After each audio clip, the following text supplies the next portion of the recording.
বিসমিল্লাহির রহমানির রহিম। পরম করুণাময় ও অসীম দয়ালু আল্লাহর নামে শুরু। ইয়া আইয়ুহাল্লাযীনা আমানু আওফু বিল উকুদ أحلت لكم بهيمة الأنعام إلا ما يتلى عليكم غير محل الصيد وأنتم حرم إن الله يحكم ما يريد। হে মুমিনগণ, তোমরা অঙ্গীকারসমূহ পূর্ণ করো। তোমাদের জন্য চতুষ্পদ জন্তু হালাল করা হয়েছে যা তোমাদের কাছে বিবৃত হবে তা ব্যতীত, কিন্তু ইহরাম বাঁধা অবস্থায় শিকারকে হালাল মনে করো না। নিশ্চয় আল্লাহ তাআলা তাঁর ইচ্ছা অনুযায়ী নির্দেশ দেন। ইয়া আইয়ুহাল্লাযীনা আমানু লা তুহিল্লু শাআইরাল্লাহ لا تحلوا شعائر الله ولا الشهر الحرام ولا الهدي ولا القلائد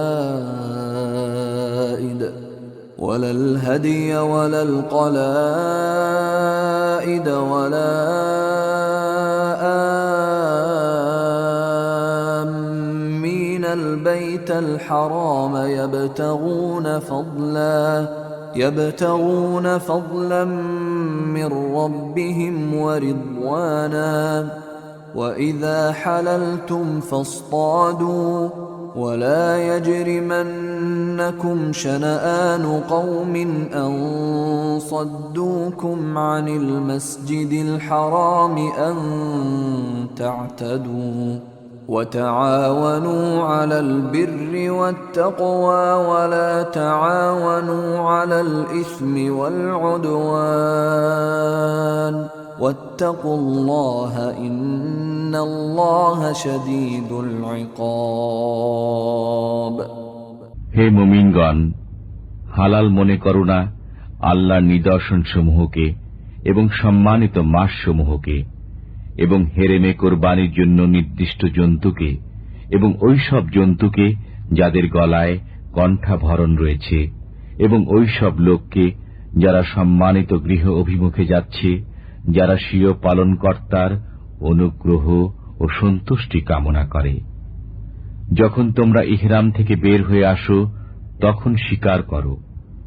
যারা পবিত্র মসজিদ থেকে তোমাদের বাধা দান করেছিল সে সম্প্রদায় শত্রুতা যেন তোমাদের সীমা লঙ্ঘনে প্ররোচিত না করে। সৎকর্ম ও আল্লাহ ভীতিতে একে অন্যের সাহায্য করো। পাপ ও সীমা লঙ্ঘনের ব্যাপারে একে অন্যের সহায়তা করো না। আল্লাহকে ভয় করো, নিশ্চয় আল্লাহ তাআলা কঠোর শাস্তিদাতা। حرمت عليكم الميتة والدم ولحم الخنزير وما أهل لغير الله به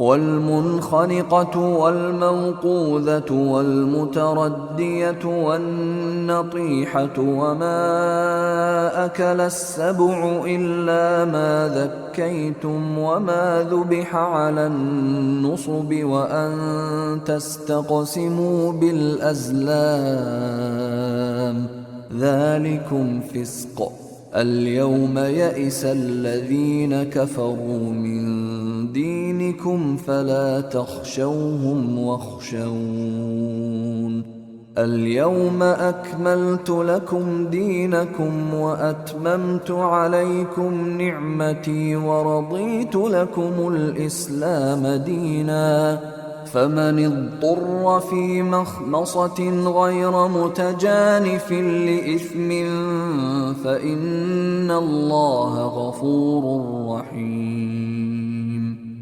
তোমাদের জন্য হারাম করা হয়েছে মৃত জীব, রক্ত, শূকরের মাংস, যেসব জন্তু আল্লাহ ছাড়া অন্যের নামে উৎসর্গকৃত হয়, যা কণ্ঠরোধে মারা যায়, যা আঘাত লেগে মারা যায়, যা উচ্চ স্থান থেকে পতনের ফলে মারা যায়, যা শিঙের আঘাতে মারা যায় এবং যাকে হিংস্র জন্তু ভক্ষণ করেছে, কিন্তু যাকে তোমরা জবেহ করেছ সেটা ছাড়া।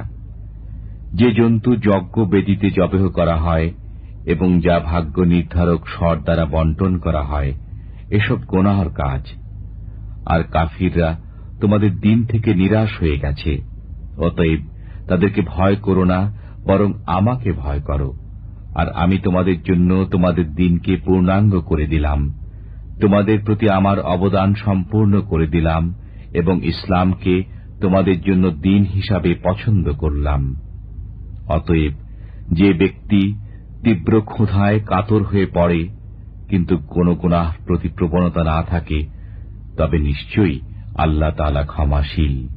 يسألونك ماذا أحل لهم قل أحل لكم الطيبات وما علمتم من الجوارح مكلبين تعلمونهن مما علمكم الله فكلوا مما أمسكن عليكم واذكروا اسم الله عليه واتقوا الله إن الله سريع الحساب। তারা আপনাকে জিজ্ঞেস করে যে কি বস্তু তাদের জন্য হালাল। বলে দিন, তোমাদের জন্য পবিত্র বস্তুসমূহ হালাল করা হয়েছে। যেসব শিকারী জন্তুকে তোমরা প্রশিক্ষণ দান করো শিকারের প্রতি প্রেরণের জন্য এবং ওদেরকে ওই পদ্ধতিতে প্রশিক্ষণ দাও যা আল্লাহ তোমাদেরকে শিক্ষা দিয়েছেন। এমন শিকারী জন্তু যে শিকারকে তোমাদের জন্য ধরে রাখে তা খাও এবং তার উপর আল্লাহর নাম উচ্চারণ করো। আল্লাহকে ভয় করতে থাকো, নিশ্চয় আল্লাহ সত্তর হিসাব গ্রহণকারী। اليوم أحل لكم الطيبات وطعام الذين أوتوا الكتاب حل لكم وطعامكم حل لهم والمحصنات من المؤمنات والمحصنات من الذين أوتوا الكتاب من قبلكم والمحصنات من الذين أوتوا الكتاب من قبلكم إذا آتيتموهن أجورهن محصنين غير مسافحين ولا متخذي أخدان ومن يكفر بالإيمان فقد حبط عمله وهو في الآخرة من الخاسرين। আজ তোমাদের জন্য পবিত্র বস্তুসমূহ হালাল করা হল। আহলে কিতাবদের খাদ্য তোমাদের জন্য হালাল এবং তোমাদের খাদ্য তাদের জন্য হালাল। তোমাদের জন্য হালাল সতীসাধ্বী মুসলমান নারী এবং তাদের সতীসাধ্বী নারী যাদেরকে কিতাব দেওয়া হয়েছে তোমাদের পূর্বে, যখন তোমরা মোহরানা প্রদান করো তাদেরকে স্ত্রী করার জন্য, কামনা বাসনা চরিতার্থ করার জন্য কিংবা গুপ্ত প্রেমে লিপ্ত হওয়ার জন্য নয়। যে ব্যক্তি বিশ্বাসের বিষয় অবিশ্বাস করে তার শ্রম বিফলে যাবে এবং পাবে। ইয়া আইয়ুহাল্লাযীনা আমানু إذا قمتم إلى الصلاة فاغسلوا وجوهكم وأيديكم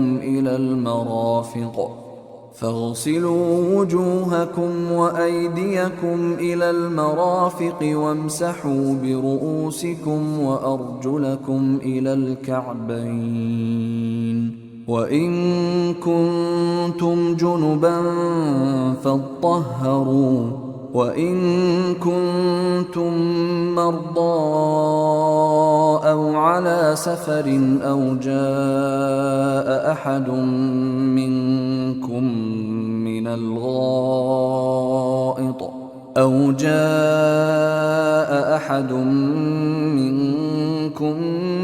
الغائط الغائط أو لامستم النساء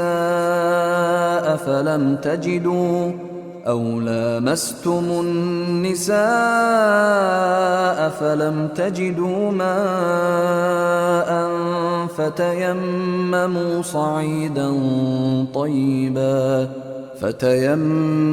صعيدا طيبا فامسحوا بوجوهكم وأيديكم منه ما يريد الله ليجعل عليكم من حرج ولكن يريد ليطهركم وليتم نعمته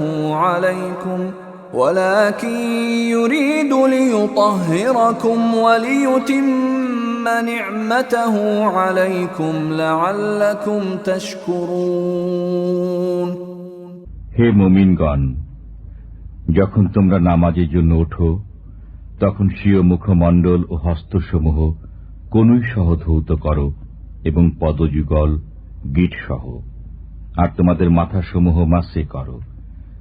যদি তোমরা অপবিত্র হও তবে সারা দেহ পবিত্র করে নাও, এবং যদি তোমরা রুগ্ন হও অথবা প্রবাসে থাকো, অথবা তোমাদের কেউ প্রস্রাব পায়খানা সেরে আসে, অথবা তোমরা স্ত্রীদের সাথে সহবাস করো, অতঃপর পানি না পাও, তবে তোমরা পবিত্র মাটি দ্বারা তায়াম্মুম করে নাও, অর্থাৎ স্বীয় মুখমণ্ডল ও হস্তদ্বয় মাটি দ্বারা মুছে ফেলো। আল্লাহ তোমাদেরকে অসুবিধায় ফেলতে চান না, কিন্তু তোমাদের পবিত্র রাখতে চান এবং তোমাদের স্বীয় নিয়ামত পূর্ণ করতে চান, যাতে তোমরা কৃতজ্ঞতা প্রকাশ করো। واذكروا نعمة الله عليكم وميثاقه الذي واثقكم به إذ قلتم سمعنا وأطعنا واتقوا الله إن الله عليم بذات الصدور তোমরা আল্লাহর নিয়ামতের কথা স্মরণ করো যা তোমাদের প্রতি অবতীর্ণ হয়েছে, এবং ওই অঙ্গীকারকেও যা তোমাদের কাছ থেকে নিয়েছেন, যখন তোমরা বলেছিলে আমরা শুনলাম এবং মেনে নিলাম। আল্লাহকে ভয় করো, নিশ্চয়ই আল্লাহ অন্তরের বিষয় সম্পর্কে পুরোপুরি খবর রাখেন। يا أيها الذين آمنوا كونوا قوامين لله شهداء بالقسط ولا يجرمنكم شنآن قوم على ألا تعدلوا اعدلوا هو أقرب للتقوى واتقوا الله إن الله خبير بما تعملون হে মুমিনগণ, তোমরা আল্লাহর উদ্দেশ্যে ন্যায় সাক্ষ্যদানের ব্যাপারে অবিচল থাকবে এবং কোন সম্প্রদায়ের শত্রুতার কারণে কখনো ন্যায় বিচার পরিত্যাগ করো না। সুবিচার করো, এটাই আল্লাহ ভীতির অধিক নিকটবর্তী। আল্লাহকে ভয় করো, তোমরা যা করো নিশ্চয় আল্লাহ সে বিষয়ে খুব জ্ঞাত। وعد الله الذين آمنوا وعملوا الصالحات لهم مغفرة وأجر عظيم যারা বিশ্বাস স্থাপন করে এবং সৎকর্ম সম্পাদন করে, আল্লাহ তাদেরকে ক্ষমা ও মহান প্রতিদানের প্রতিশ্রুতি দিয়েছেন। والذين كفروا وكذبوا بآياتنا أولئك أصحاب الجحيم যারা অবিশ্বাস করে এবং আমার নিদর্শনাবলীকে মিথ্যা বলে, তারা দোজখী। يا أيها الذين آمنوا اذكروا نعمة الله عليكم إذ هم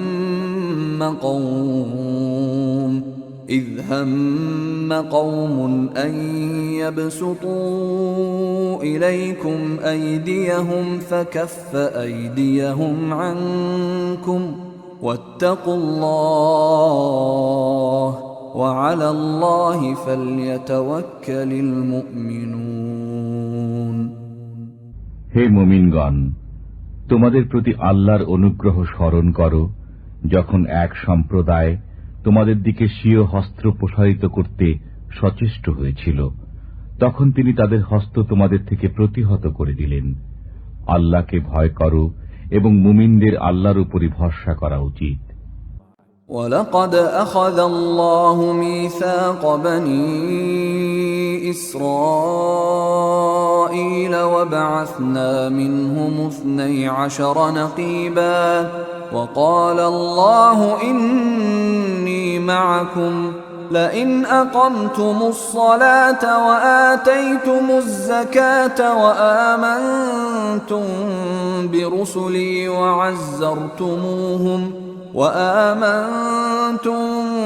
برسلي وعزرتموهم وأقرضتم الله قرضا حسنا لأكفرن عنكم سيئاتكم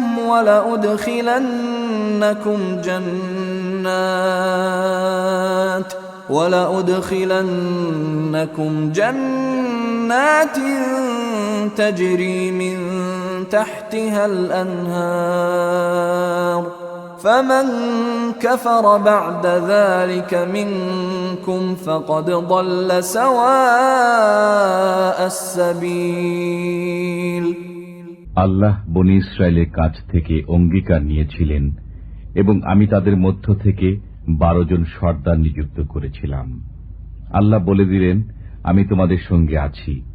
যদি তোমরা নামাজ প্রতিষ্ঠিত করো, যাকাত দিতে থাকো, আমার পয়গম্বরদের প্রতি বিশ্বাস রাখো, তাদের সাহায্য করো এবং আল্লাহকে উত্তম পন্থায় ঋণ দিতে থাকো, তবে আমি অবশ্যই তোমাদের গুনাহ দূর করে দেব এবং অবশ্যই তোমাদের উদ্যানসমূহে প্রবিষ্ট করাব, যাদের তলদেশ দিয়ে নির্ঝরণীসমূহ প্রবাহিত হয়।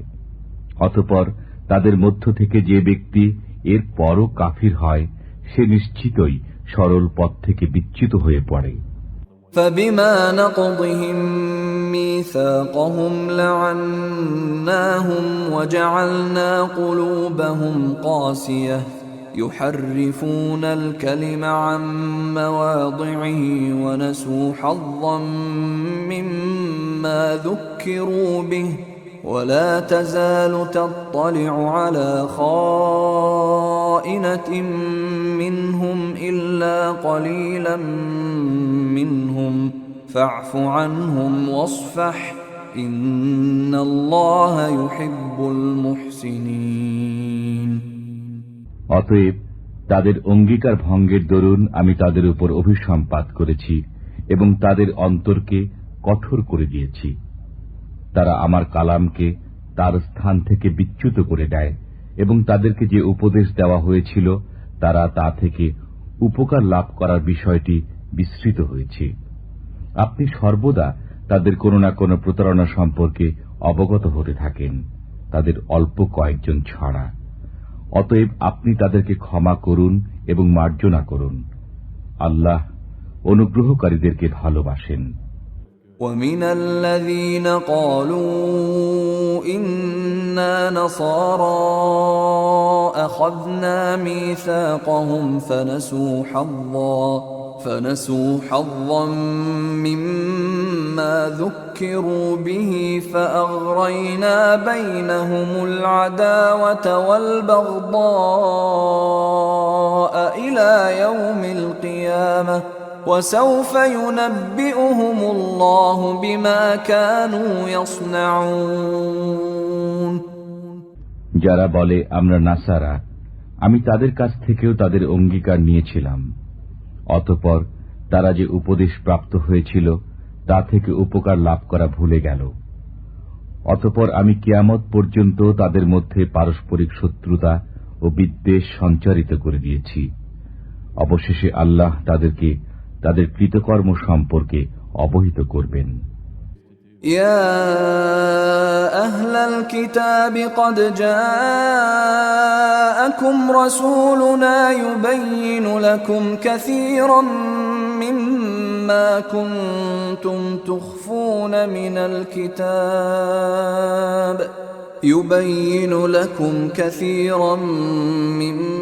ما كنتم تخفون من الكتاب ويعفو عن كثير قد جاءكم من الله نور وكتاب مبين হে আহলে কিতাবগণ, তোমাদের কাছে আমার রাসূল আগমন করছেন। কিতাবের যেসব বিষয় তোমরা গোপন করতে, তিনি তার মধ্য থেকে অনেক বিষয় প্রকাশ করেন এবং অনেক বিষয় মার্জনা করেন। তোমাদের কাছে একটি উজ্জ্বল জ্যোতি এসেছে এবং একটি সমুজ্জ্বল গ্রন্থ। يهدي به الله من اتبع رضوانه سبل السلام يهدي به الله من اتبع رضوانه سبل السلام ويخرجهم من الظلمات إلى النور بإذنه ويهديهم إلى صراط মুস্তাকিম। এর দ্বারা আল্লাহ যারা তার সন্তুষ্টি কামনা করে তাদেরকে নিরাপত্তার পথ প্রদর্শন করেন এবং তাদেরকে স্বীয় নির্দেশ দ্বারা অন্ধকার থেকে বের করে আলোর দিকে আনয়ন করেন এবং সরল পথে পরিচালনা করেন। লাকাদ কাফারাল্লাযীনা ক্বালু ইন্নাল্লাহা হুয়াল মাসীহু ইবনু মারইয়াম قل فمن يملك من الله شيئا إن أراد أن يهلك المسيح ابن مريم وأمه ومن في الأرض جميعا ولله ملك السماوات والأرض وما بينهما يخلق ما يشاء والله على كل شيء قدير। নিশ্চয় তারা কাফির যারা বলে মসিহ ইবনে মরিয়মই আল্লাহ। আপনি জিজ্ঞেস করুন, যদি তাই হয় তবে বলো, যদি আল্লাহ মসিহ ইবনে মরিয়ম, তাঁর জননী এবং ভূমণ্ডলে যারা আছে তাদের সবাইকে ধ্বংস করতে চান, তবে এমন কারো সাধ্য আছে কি যে আল্লাহর কাছ থেকে তাদেরকে বিন্দুমাত্র বাঁচাতে পারে? নভমণ্ডল, ভূমণ্ডল ও এতদুভয়ের মধ্যে যা আছে সবকিছুর উপর আল্লাহ তাআলারই আধিপত্য। তিনি যা ইচ্ছা সৃষ্টি করেন। আল্লাহ সবকিছুর উপর শক্তিমান। وقالت اليهود والنصارى نحن أبناء الله وأحباؤه قل فلم يعذبكم بذنوبكم بل أنتم بشر ممن خلق يغفر لمن يشاء ويعذب من يشاء ولله ملك السماوات والأرض وما بينهما وإليه المصير। ইহুদি ও খ্রিস্টানরা বলে, আমরা আল্লাহর সন্তান ও তাঁর প্রিয়জন। আপনি বলুন, তবে তিনি তোমাদেরকে পাপের বিনিময়ে কেন শাস্তি দান করবেন? বরং তোমরাও অন্যান্য সৃষ্ট মানবের অন্তর্ভুক্ত সাধারণ মানুষ। তিনি যাকে ইচ্ছা ক্ষমা করেন, যাকে ইচ্ছা শাস্তি প্রদান করেন। নভমণ্ডল, ভূমণ্ডল ও এতদুভয়ের মধ্যে যা কিছু আছে তাতে আল্লাহরই আধিপত্য রয়েছে এবং তাঁর দিকেই প্রত্যাবর্তন করতে হবে। يا أهل الكتاب قد جاءكم رسولنا يبين لكم على فترة من الرسل أن تقولوا ما جاءنا من بشير ولا نذير فقد جاءكم بشير ونذير والله على كل شيء قدير। হে আহলে কিতাবগণ, তোমাদের কাছে আমার রসুল আগমন করেছেন, যিনি পয়গম্বরদের বিরতির পর তোমাদের কাছে পুঙ্খানুপুঙ্খ বর্ণনা করেন, যাতে তোমরা একথা বলতে না পারো যে আমাদের কাছে কোনো সুসংবাদদাতা ও ভীতি প্রদর্শক আগমন করেননি। অতএব তোমাদের কাছে সুসংবাদদাতা ও ভয় প্রদর্শক এসে গেছেন। আল্লাহ সর্বকিছুর উপর শক্তিমান। وَإِذْ قَالَ مُوسَى لِقَوْمِهِ يَا قَوْمِ اذْكُرُوا نِعْمَةَ اللَّهِ عَلَيْكُمْ إِذْ جَعَلَ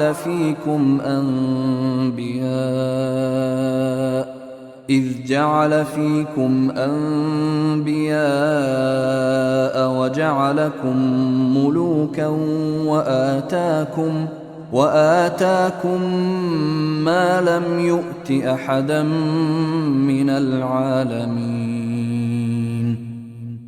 যখন মুসা আলাইহিস সালাম স্বীয় সম্প্রদায়কে বললেন, হে আমার সম্প্রদায়, তোমাদের প্রতি আল্লাহর নিয়ামত স্মরণ করো যখন তিনি তোমাদের মধ্যে পয়গম্বর সৃষ্টি করেছিলেন, তোমাদেরকে রাজ্যাধিপতি করেছেন এবং তোমাদেরকে এমন জিনিস দিয়েছেন যা বিশ্বজগতের কাউকে দেননি।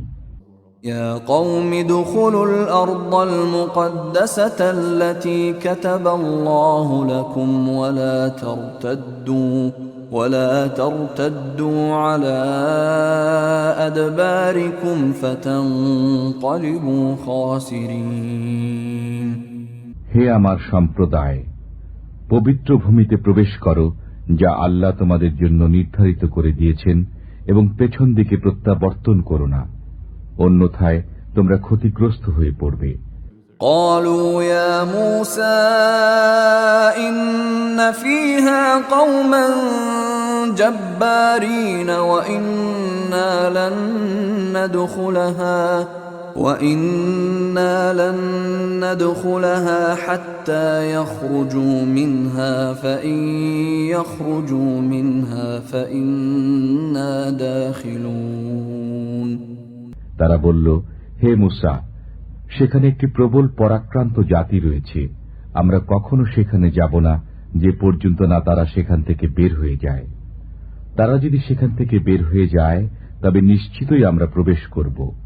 قال رجلان من الذين يخافون أنعم الله عليهم ادخلوا عليهم الباب فإذا دخلتموه فإنكم غالبون وعلى الله فتوكلوا إن كنتم مؤمنين।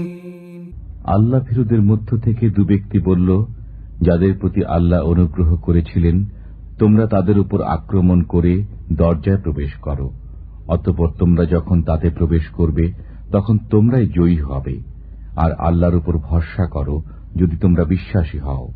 قالوا يا موسى إنا لن ندخلها أبدا ما داموا فيها فاذهب أنت وربك فقاتلا إنا هاهنا قاعدون। তারা বলল, হে মুসা, আমরা জীবনেও কখনো সেখানে যাব না যতক্ষণ তারা সেখানে থাকবে, অতএব আপনি ও আপনার পালনকর্তাই যান এবং উভয় যুদ্ধ করে নিন, আমরা তো এখানেই বসলাম। قال رب إني لا أملك إلا نفسي وأخي فافرق بيننا وبين القوم الفاسقين। মুসা বললেন, হে আমার পালনকর্তা, আমি শুধু নিজের উপর ও নিজের ভাইয়ের উপর ক্ষমতা রাখি, অতএব আপনি আমাদের মধ্যে ও এ অবাধ্য সম্প্রদায়ের মধ্যে সম্পর্ক ছেদ করুন।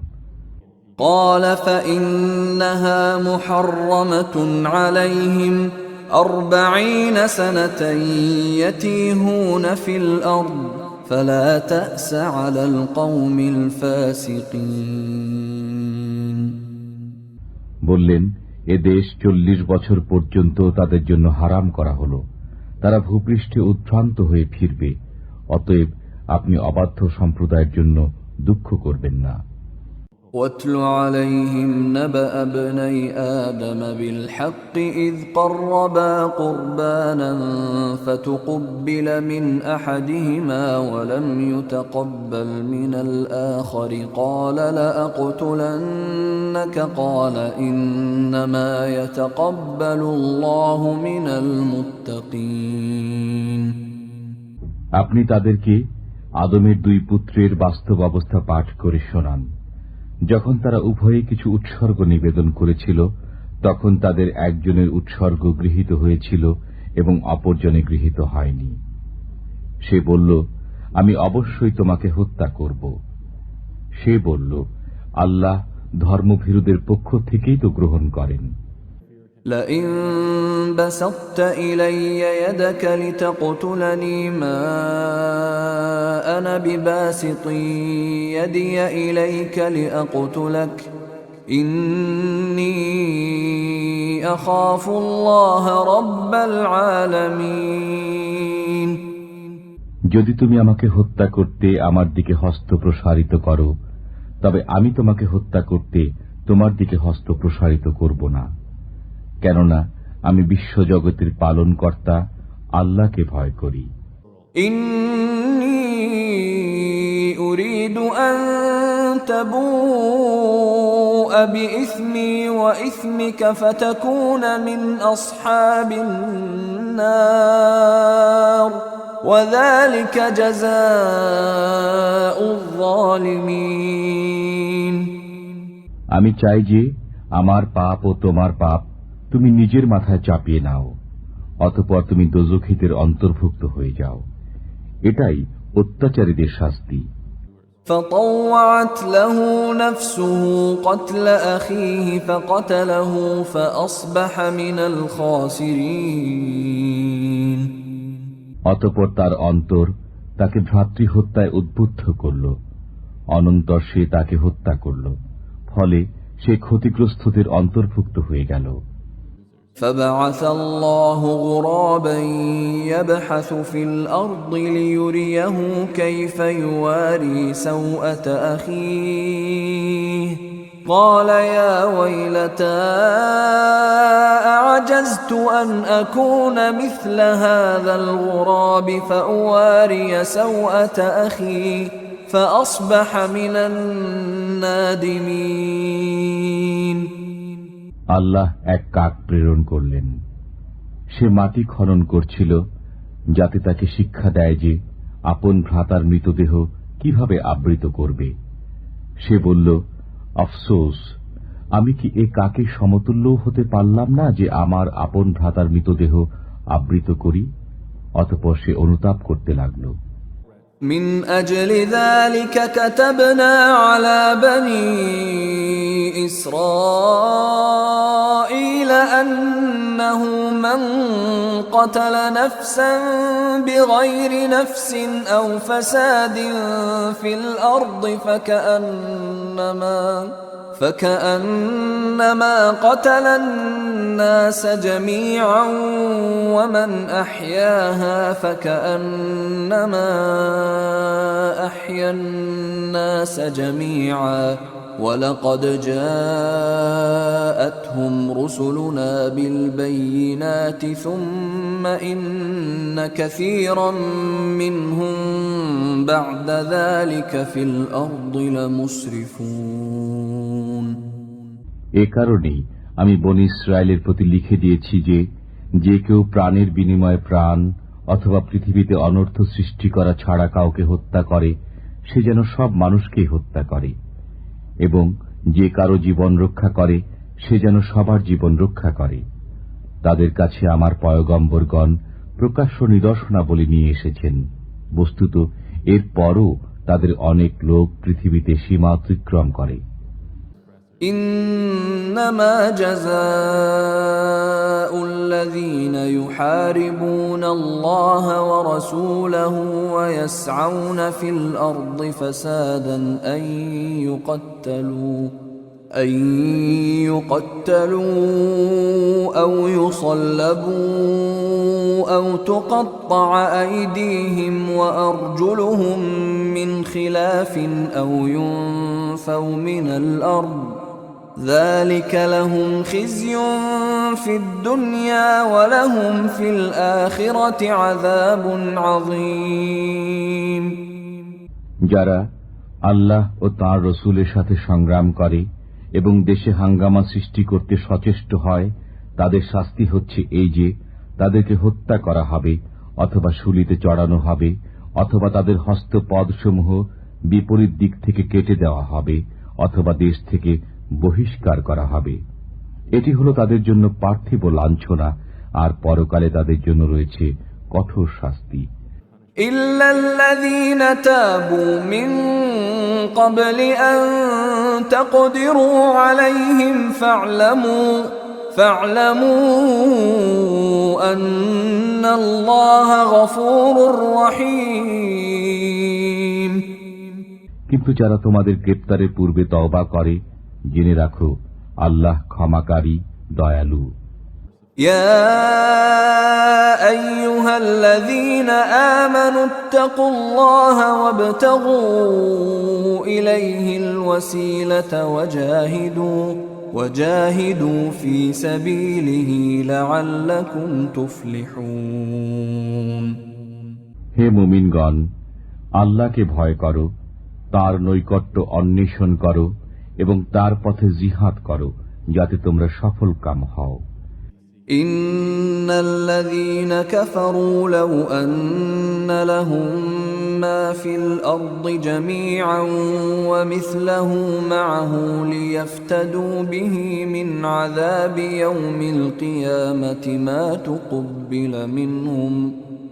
تقبل منهم ولهم عذاب أليم যারা কাফির, যদি তাদের কাছে পৃথিবীর সমুদয় সম্পদ এবং তৎসহ আরো তদনুরূপ সম্পদ থাকে, আর এগুলো বিনিময় দিয়ে কিয়ামতের শাস্তি থেকে পরিত্রাণ পেতে চায়, তবুও তাদের কাছ থেকে তা কবুল করা হবে না। তাদের জন্য যন্ত্রণাদায়ক শাস্তি রয়েছে। يريدون أن يخرجوا من النار وما هم بخارجين منها ولهم عذاب مقيم তারা দোজখের আগুন থেকে বের হয়ে আসতে চাইবে, কিন্তু তা থেকে বের হতে পারবে না। তারা চিরস্থায়ী শাস্তি ভোগ করবে। والسارق والسارقة فاقطعوا أيديهما جزاء بما كسبا نكالا من الله والله عزيز حكيم যে পুরুষ চুরি করে এবং যে নারী চুরি করে, তাদের হাত কেটে দাও তাদের কৃতকর্মের সাজা হিসেবে। এ সাজা আল্লাহর পক্ষ থেকে। আল্লাহ পরাক্রান্ত, জ্ঞানময়। فمن تاب من بعد ظلمه وأصلح فإن الله يتوب عليه إن الله غفور رحيم অতঃপর যে তওবা করে স্বীয় অত্যাচারের পর এবং সংশোধিত হয়, নিশ্চয় আল্লাহ তার তওবা কবুল করেন। নিশ্চয় আল্লাহ ক্ষমাশীল, দয়ালু। ألم تعلم أن الله له ملك السماوات والأرض يعذب من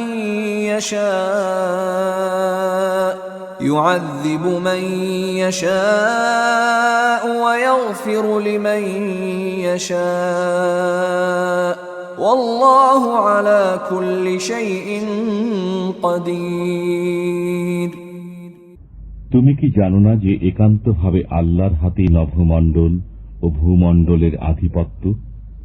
তিনি যাকে ইচ্ছা শাস্তি দেন এবং যাকে ইচ্ছা ক্ষমা করেন। আল্লাহ সবকিছুর উপর ক্ষমতাবান।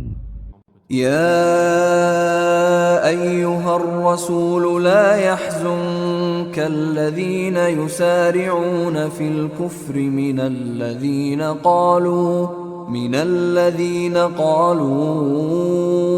آمنا بأفواههم ولم تؤمن قلوبهم ومن الذين هادوا سماعون للكذب سماعون لقوم آخرين لم يأتوك يحرفون الكلم من بعد مواضعه يقولون إن أوتيتم هذا فخذوه وإن لم تؤتوه فاحذروا ومن يرد الله فتنته فلن تملك له من الله شيئا أولئك الذين لم يرد الله أن يطهر قلوبهم لهم في الدنيا خزي ولهم في الآخرة عذاب عظيم হে রাসূল,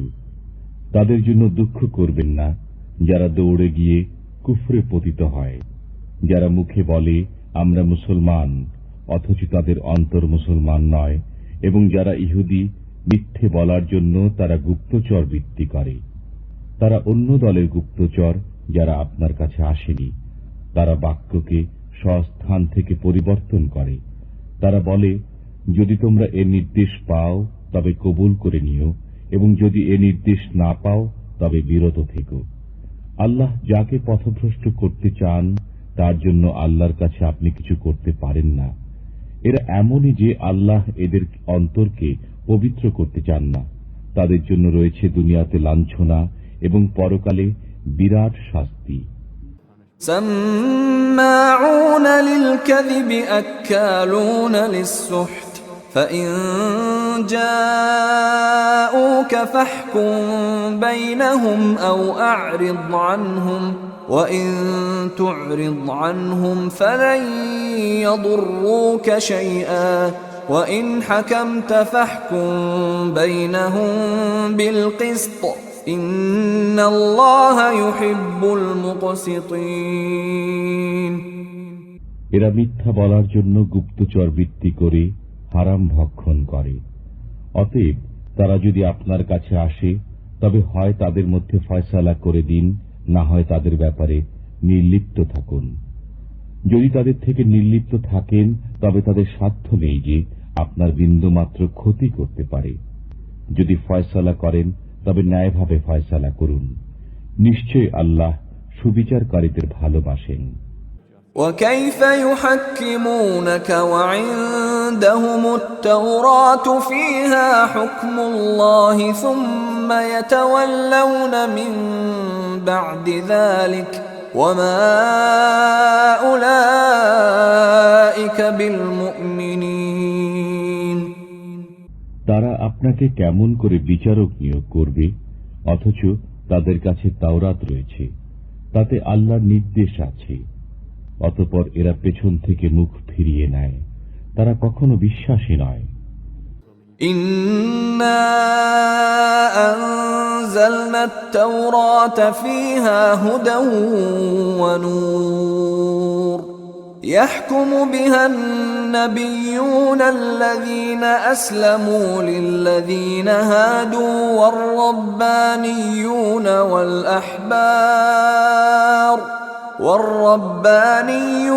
والأحبار بما استحفظوا من كتاب الله وكانوا عليه شهداء فلا تخشوا الناس واخشوني ولا تشتروا بآياتي ثمنا قليلا ومن لم يحكم بما أنزل الله فأولئك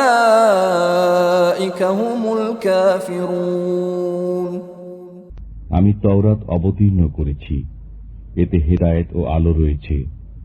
আল্লাহর আজ্ঞাবহ পয়গম্বর, দরবেশ ও আলিমরা এর মাধ্যমে ইহুদিদেরকে ফয়সালা দিতেন, কেননা তাদেরকে এ আল্লাহর গ্রন্থে দেখাশোনা করার নির্দেশ দেওয়া হয়েছিল এবং তারা এর রক্ষণাবেক্ষণে নিযুক্ত ছিলেন। অতএব তোমরা মানুষকে ভয় করো না এবং আমাকে ভয় করো, আর আমার আয়াতসমূহের বিনিময়ে তুচ্ছ মূল্য গ্রহণ করো না। যেসব লোক আল্লাহ যা অবতীর্ণ করেছেন তদনুযায়ী ফয়সালা করে না তারাই কাফির। وكتبنا عليهم فيها أن النفس بالنفس والعين بالعين والأنف بالأنف والأذن بالأذن والسن بالسن والجروح قصاص فمن تصدق به فهو كفارة له ومن لم يحكم بما أنزل الله فأولئك هم الظالمون আমি এ গ্রন্থে তাদের প্রতি লিখে দিয়েছি যে প্রাণের বিনিময়ে প্রাণ, চক্ষুর বিনিময়ে চক্ষু, নাকের বিনিময়ে নাক, কর্ণের বিনিময়ে কর্ণ, দাঁতের বিনিময়ে দাঁত এবং জখম সমূহের বিনিময়ে সমান জখম। অতঃপর যে ক্ষমা করে সে গুনাহ থেকে পাক হয়ে যায়। যেসব লোক আল্লাহ যা অবতীর্ণ করেছেন তদনুযায়ী ফয়সালা করে না তারাই জালিম। وقفينا على آثارهم بعيسى ابن مريم مصدقا لما بين يديه من التوراة وآتيناه الإنجيل فيه هدى ونور ومصدقا لما بين يديه من التوراة وهدى وموعظة للمتقين আমি তাদের পেছনে মরিয়ম তনয় ঈসাকে প্রেরণ করেছি। তিনি পূর্ববর্তী গ্রন্থ তওরাতের সত্যায়নকারী ছিলেন। আমি তাকে ইনজিল প্রদান করেছি, এতে হেদায়েত ও আলো রয়েছে। এটি পূর্ববর্তী গ্রন্থ তওরাতের সত্যায়ন করে, পথ প্রদর্শন করে এবং এটি আল্লাহ ভীরুদের জন্য হেদায়েত ও উপদেশ বাণী। وَلْيَحْكُمْ أَهْلُ الْإِنْجِيلِ بِمَا أَنزَلَ اللَّهُ فِيهِ وَمَنْ لَمْ يَحْكُمْ بِمَا أَنزَلَ اللَّهُ فَأُولَئِكَ هُمُ الْفَاسِقُونَ ইনজিলের অধিকারীদের উচিত আল্লাহ তাতে যা অবতীর্ণ করেছেন তদনুযায়ী ফয়সালা করা। যারা আল্লাহ যা অবতীর্ণ করেছেন তদনুযায়ী ফয়সালা করে না তারাই পাপাচারী।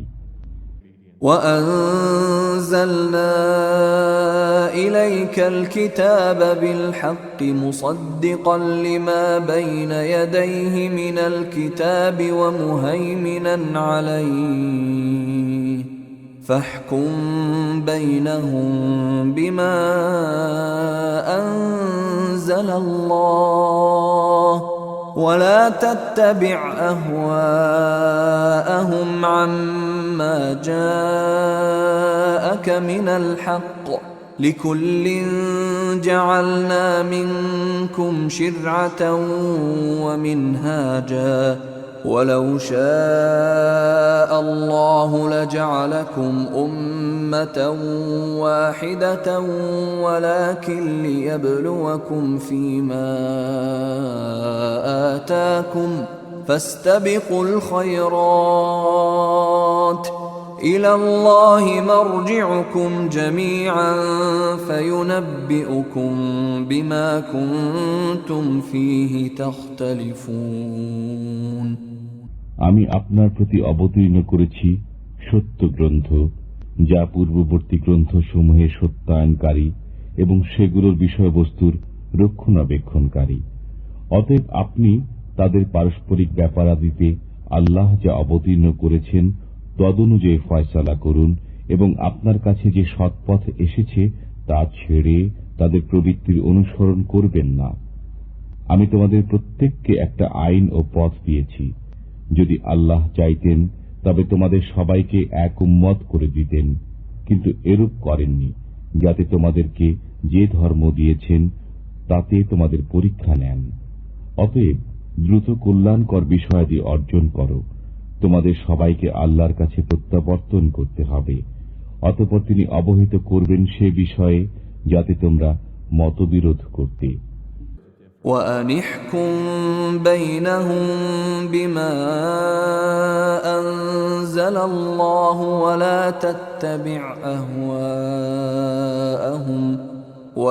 تتبع أهواءهم واحذرهم أن يفتنوك عن بعض ما أنزل الله إليك فإن تولوا فاعلم أنما يريد الله أن يصيبهم ببعض ذنوبهم وإن كثيرا من الناس لفاسقون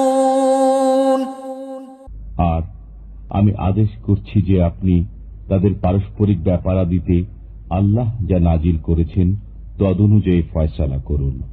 তাদের প্রবৃত্তির অনুসরণ করবেন না এবং তাদের থেকে সতর্ক থাকুন যেন তারা আপনাকে এমন কোন নির্দেশ থেকে বিচ্যুত না করে যা আল্লাহ আপনার প্রতি নাজিল করেছেন।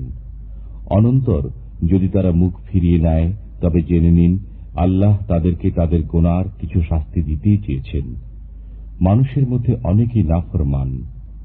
أفحكم الجاهلية يبغون ومن أحسن من الله حكما لقوم يوقنون তারা কি জাহিলিয়াত আমলের ফয়সালা কামনা করে?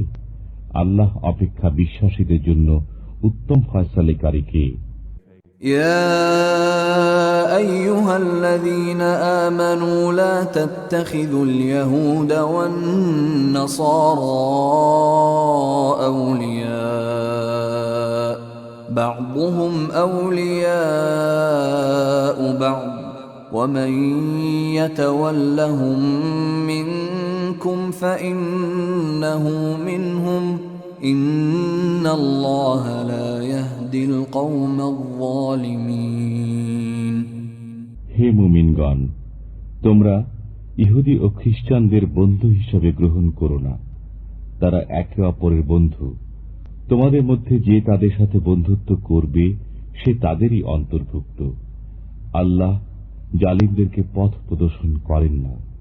فترى الذين في قلوبهم مرض يسارعون فيهم يقولون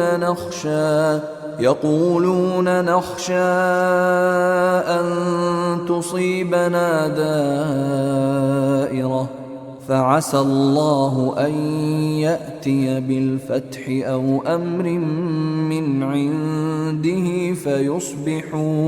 فيصبحوا على ما أسروا في أنفسهم نادمين বস্তুত যাদের অন্তরে রোগ রয়েছে তাদেরকে আপনি দেখবেন দৌড়ে গিয়ে তাদেরই মধ্যে প্রবেশ করে। তারা বলে, আমরা আশঙ্কা করি পাছে না আমরা কোনো দুর্ঘটনায় পতিত হই। অতএব সেদিন বেশি দূরে নয় যেদিন আল্লাহ তাআলা বিজয় প্রকাশ করবেন অথবা নিজের পক্ষ থেকে কোনো নির্দেশ দেবেন। ফলে তারা স্বীয় গোপন মনোভাবের জন্য অনুতপ্ত হবে। ويقول الذين آمنوا أهؤلاء الذين أقسموا بالله جهد أيمانهم إنهم لمعكم حبطت أعمالهم فأصبحوا خاسرين মুসলমানরা বলবে, এরাই কি সেই সব লোক যারা আল্লাহর নামে প্রতিজ্ঞা করত যে আমরা তোমাদের সাথে আছি? তাদের কৃতকর্মসমূহ বিফল হয়ে গেছে, ফলে তারা ক্ষতিগ্রস্ত হয়ে আছে। يا أيها الذين آمنوا من يرتد منكم عن دينه فسوف يأتي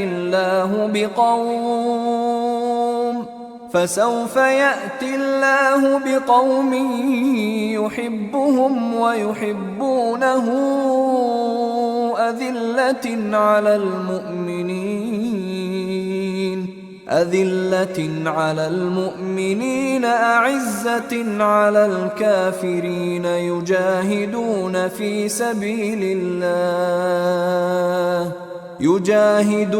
في سبيل الله ولا يخافون لومة لائم ذلك فضل الله يؤتيه من يشاء والله واسع عليم।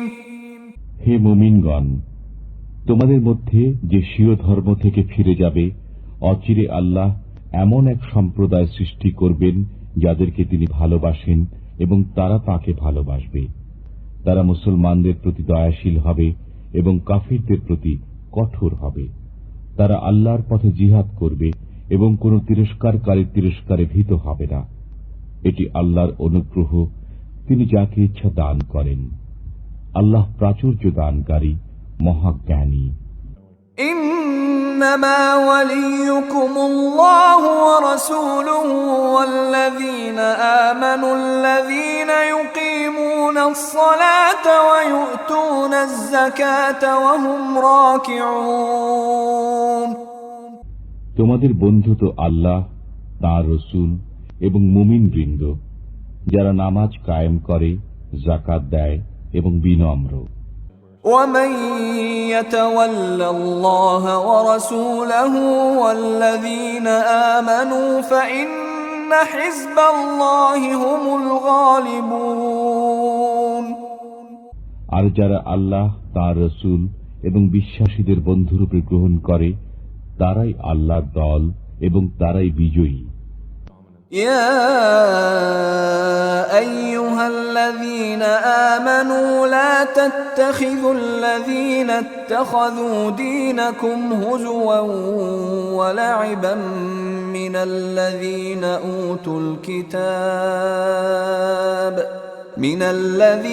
أوتوا الكتاب من قبلكم والكفار أولياء واتقوا الله إن كنتم مؤمنين। হে মুমিনগণ, আহলে কিতাবদের মধ্য থেকে যারা তোমাদের ধর্মকে উপহাস ও খেলা মনে করে, তাদেরকে এবং অন্যান্য কাফিরকে বন্ধুরূপে গ্রহণ করো না। আল্লাহকে ভয় করো যদি তোমরা ঈমানদার হও। وَإِذَا نَادَيْتُمْ إِلَى الصَّلَاةِ اتَّخَذُوهَا هُزُوًا وَلَعِبًا ذَلِكَ بِأَنَّهُمْ قَوْمٌ لَا يَعْقِلُونَ। আর যখন তোমরা নামাজের জন্য আহ্বান করো, তখন তারা একে উপহাস ও খেলা বলে মনে করে, কারণ তারা নির্বোধ। قل يا أهل الكتاب هل تنقمون منا إلا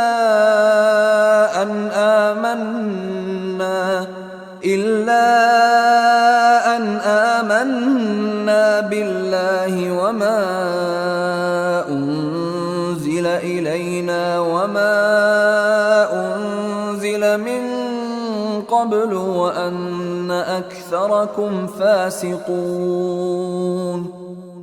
বলুন, হে আহলে কিতাবগণ, আমাদের সাথে তোমাদের এছাড়া কি শত্রুতা যে আমরা বিশ্বাস স্থাপন করেছি আল্লাহর প্রতি, আমাদের উপর অবতীর্ণ গ্রন্থের প্রতি এবং পূর্বে অবতীর্ণ গ্রন্থের প্রতি, আর তোমাদের অধিকাংশই নাফরমান। قل هل أنبئكم بشر من ذلك مثوبة عند الله من لعنه الله وغضب عليه وجعل منهم القردة والخنازير وعبد الطاغوت أولئك شر مكانا وأضل عن سواء السبيل।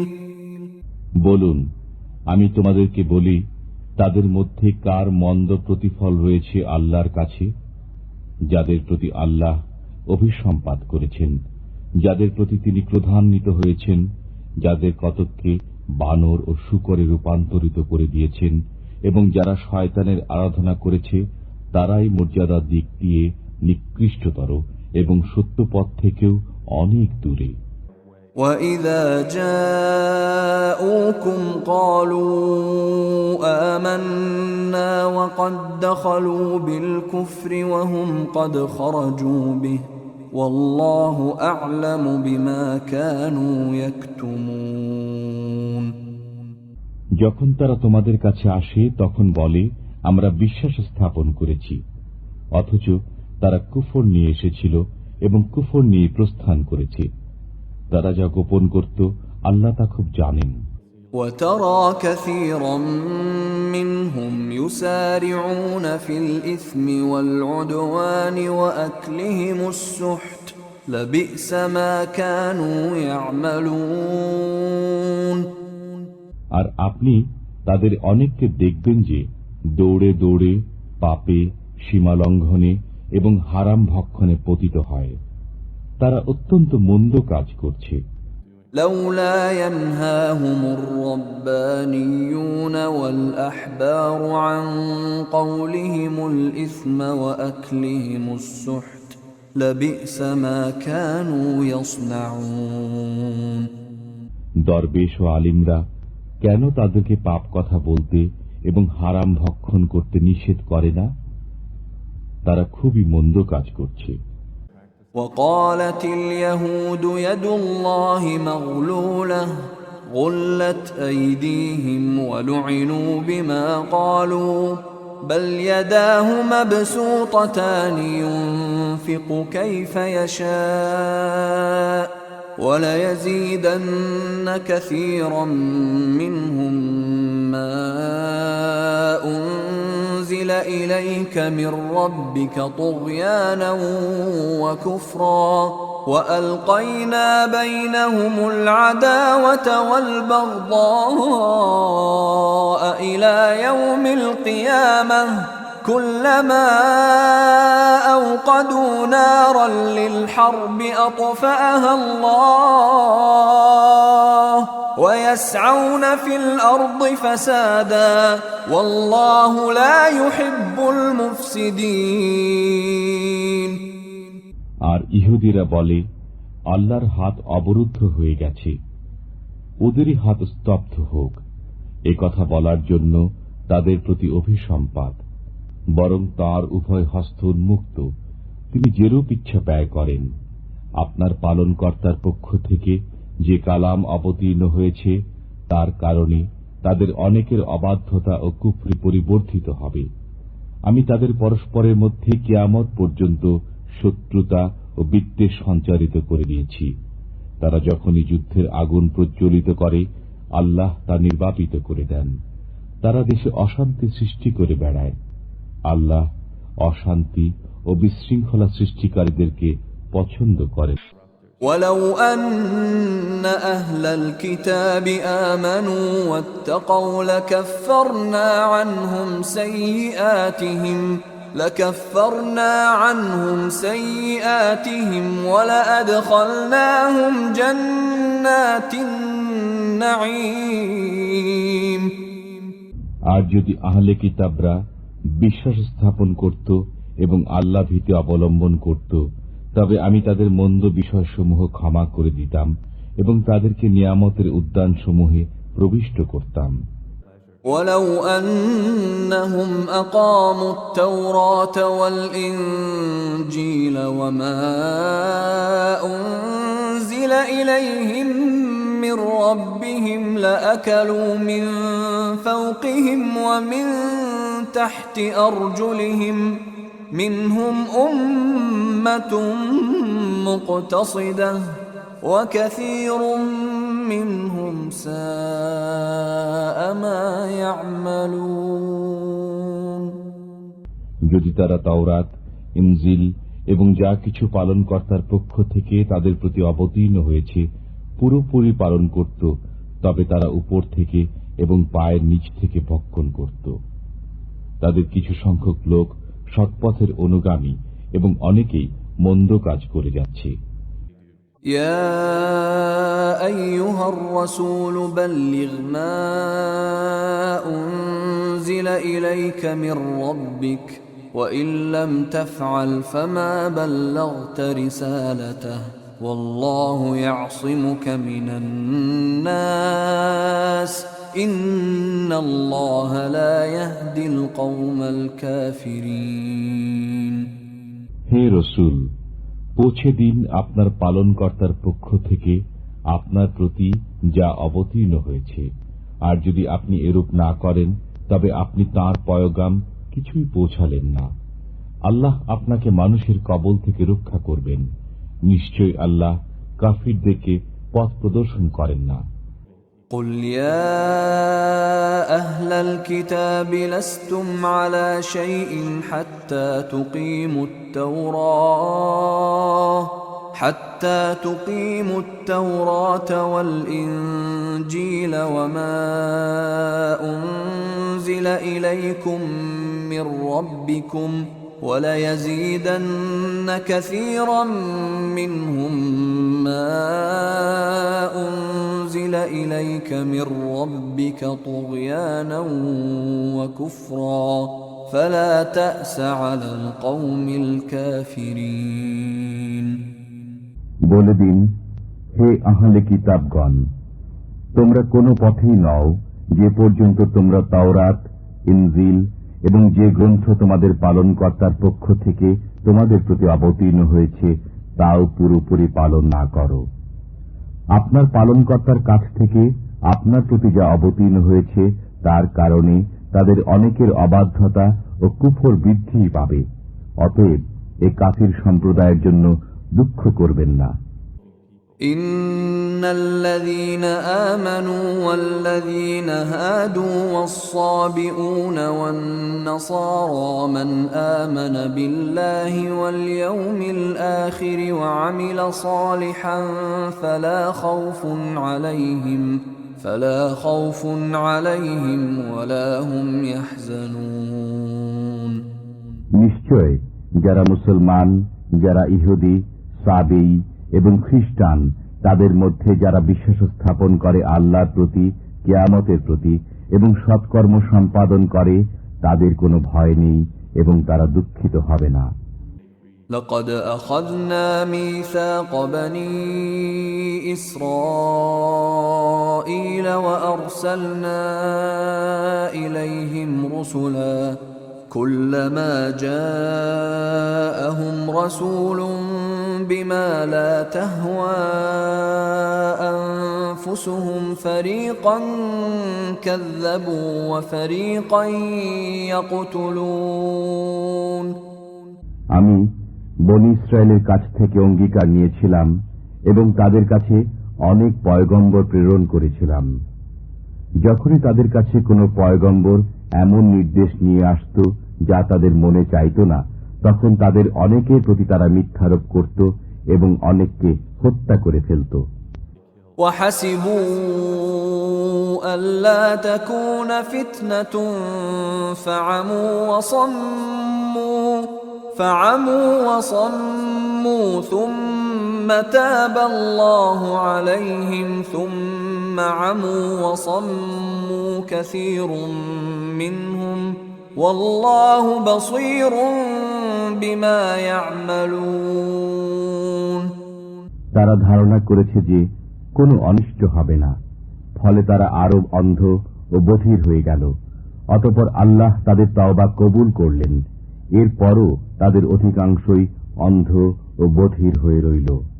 আল্লাহ দেখেন তারা যা কিছু করে।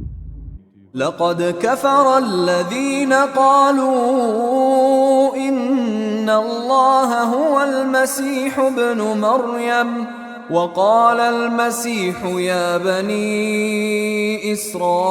إسرائيل اعبدوا الله ربي وربكم إنه من يشرك بالله فقد حرم الله عليه الجنة ومأواه النار ومأواهم النار وما للظالمين من أنصار তারা কাফির যারা বলে মরিয়ম তনয় মসিহ আল্লাহ, অথচ মসিহ বলেন, হে বনী ইসরাইল, তোমরা আল্লাহর ইবাদত করো যিনি আমার পালনকর্তা এবং তোমাদেরও পালনকর্তা। নিশ্চয় যে ব্যক্তি আল্লাহর সাথে অংশীদার স্থির করে, আল্লাহ তার জন্য জান্নাত হারাম করে দেন এবং তার বাসস্থান হয় জাহান্নাম। অত্যাচারীদের কোনো সাহায্যকারী নেই। لقد كفر الذين قالوا إن الله ثالث ثلاثة وما من إله إلا إله واحد وإن لم ينتهوا عما يقولون ليمسن الذين كفروا منهم عذاب أليم নিশ্চয় তারা কাফির যারা বলে আল্লাহ তিনের এক, অথচ এক উপাস্য ছাড়া কোনো উপাস্য নেই। যদি তারা স্বীয় উক্তি থেকে নিবৃত না হয়, তবে তাদের মধ্যে যারা কুফরে অটল থাকবে তাদের উপর যন্ত্রণাদায়ক শাস্তি পতিত হবে। أفلا يتوبون إلى الله ويستغفرونه والله غفور رحيم তারা আল্লাহর কাছে তওবা করে না কেন এবং ক্ষমা প্রার্থনা করে না কেন? আল্লাহ যে ক্ষমাশীল, দয়ালু।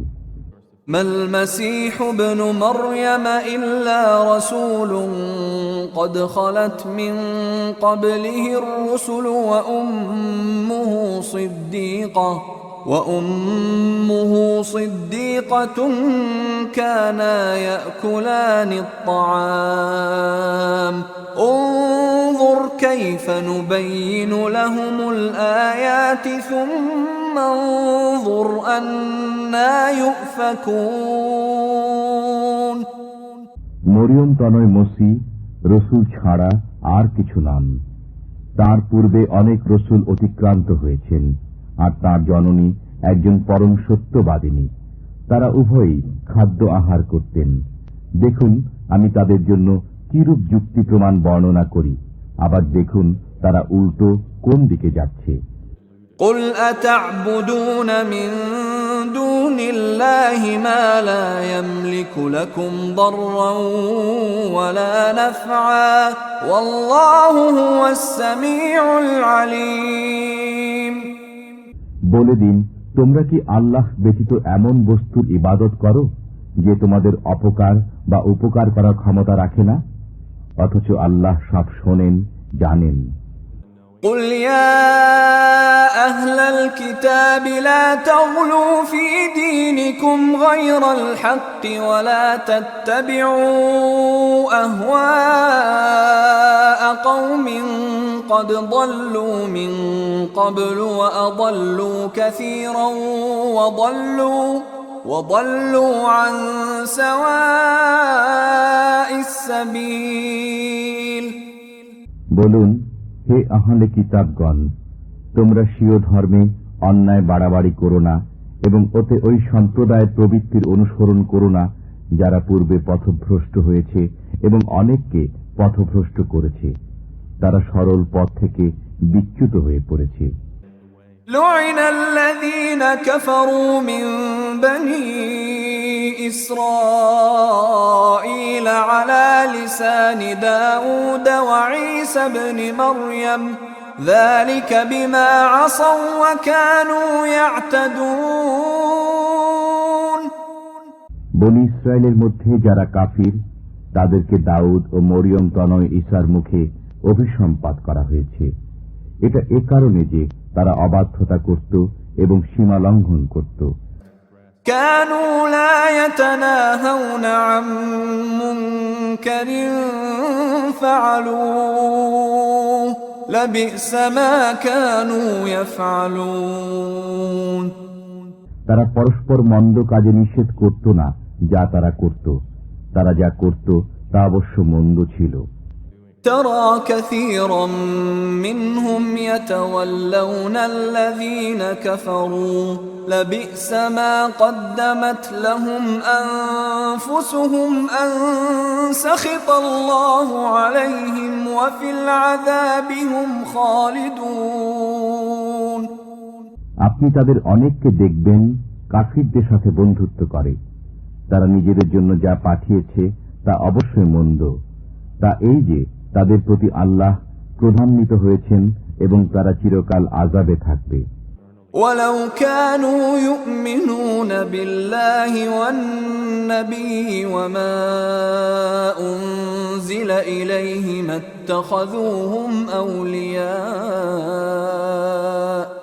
اتخذوهم أولياء ولكن كثيرا منهم فاسقون যদি তারা আল্লাহর প্রতি এবং রসুল ও রসুলের প্রতি অবতীর্ণ বিষয়ের প্রতি বিশ্বাস স্থাপন করত তবে কাফিরদের বন্ধুরূপে গ্রহণ করত না, কিন্তু তাদের মধ্যে অনেকেই দুরাচার।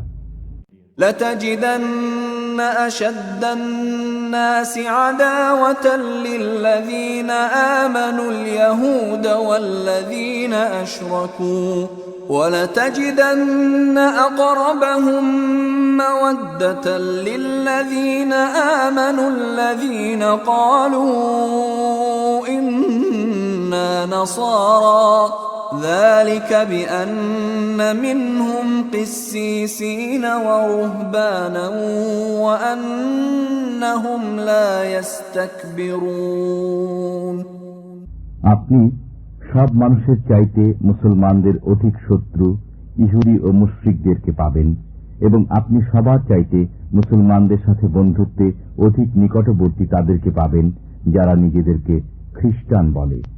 এর কারণ এই যে খ্রিস্টানদের মধ্যে আলিম রয়েছে, দরবেশ রয়েছে এবং তারা অহংকার করে না। وَإِذَا سَمِعُوا مَا أُنزِلَ إِلَى الرَّسُولِ تَرَى أَعْيُنَهُمْ تَفِيضُ مِنَ الدَّمْعِ مِمَّا عَرَفُوا مِنَ الْحَقِّ يَقُولُونَ رَبَّنَا آمَنَّا فَاكْتُبْنَا مَعَ الشَّاهِدِينَ আর তারা রসুলের প্রতি যা অবতীর্ণ হয়েছে তা যখন শোনে তখন আপনি তাদের চোখ অশ্রু সজল দেখতে পাবেন, এ কারণে যে তারা সত্যকে চিনে নিয়েছে। তারা বলে, হে আমাদের পালনকর্তা, আমরা মুসলমান হয়ে গেলাম, অতএব আমাদেরও মান্যকারীদের তালিকাভুক্ত করে নিন। وَمَا لَنَا لَا نُؤْمِنُ بِاللَّهِ وَمَا جَاءَنَا مِنَ الْحَقِّ وَنَطْمَعُ أَن يُدْخِلَنَا رَبُّنَا مَعَ الْقَوْمِ الصَّالِحِينَ আমাদের কি ওজর থাকতে পারে যে আমরা আল্লাহর প্রতি এবং যে সত্য আমাদের কাছে এসেছে তৎপ্রতি বিশ্বাস স্থাপন করব না এবং এ আশা করব না যে আমাদের পালনকর্তা আমাদের সৎ লোকদের সাথে প্রবিষ্ট করবেন।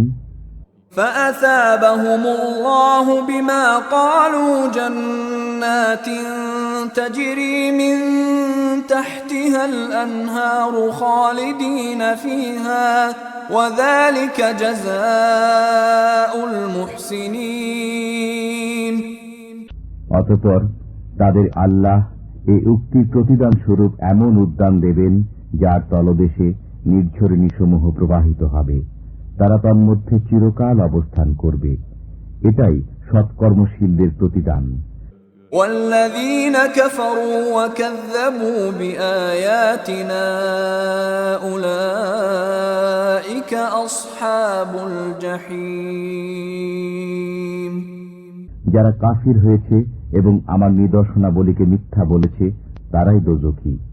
يا أيها الذين آمنوا لا تحرموا طيبات ما أحل الله لكم ولا تعتدوا إن الله لا يحب المعتدين হে মুমিনগণ, তোমরা ওইসব সুস্বাদু বস্তু হারাম করো না যেগুলো আল্লাহ তোমাদের জন্য হালাল করেছেন, এবং সীমা অতিক্রম করো না। নিশ্চয় আল্লাহ সীমা অতিক্রমকারীদের পছন্দ করেন না। وَكُلُوا مِمَّا رَزَقَكُمُ اللَّهُ حَلَالًا طَيِّبًا وَاتَّقُوا اللَّهَ الَّذِي أَنْتُمْ بِهِ مُؤْمِنُونَ। আল্লাহ তাআলা যেসব বস্তু তোমাদের দিয়েছেন তার ভিতর থেকে হালাল ও পবিত্র বস্তু খাও এবং আল্লাহকে ভয় করো, যার প্রতি তোমরা বিশ্বাসী।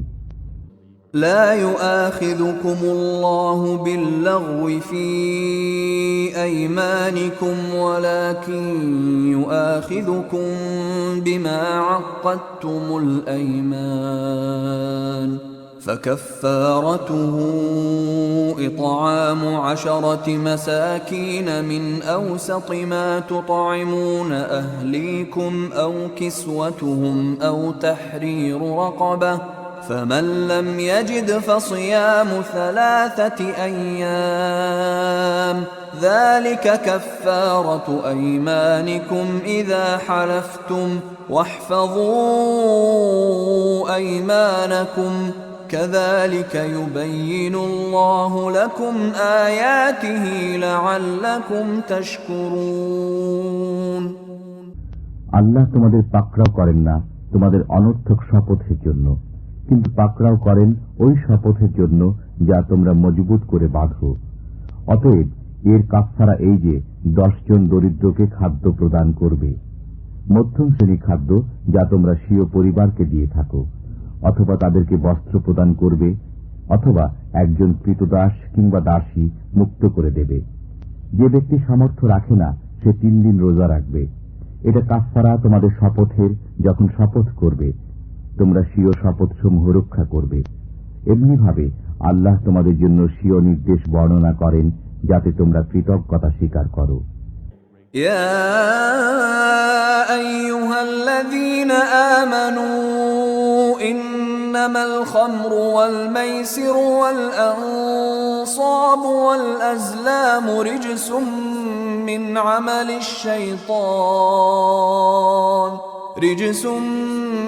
عمل الشيطان فاجتنبوه لعلكم تفلحون।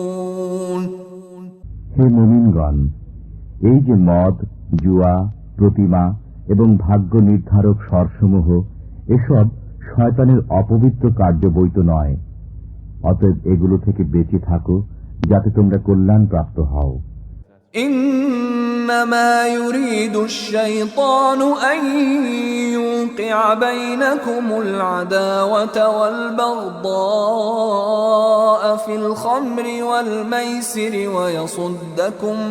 ويصدكم عن ذكر الله وعن الصلاة فهل أنتم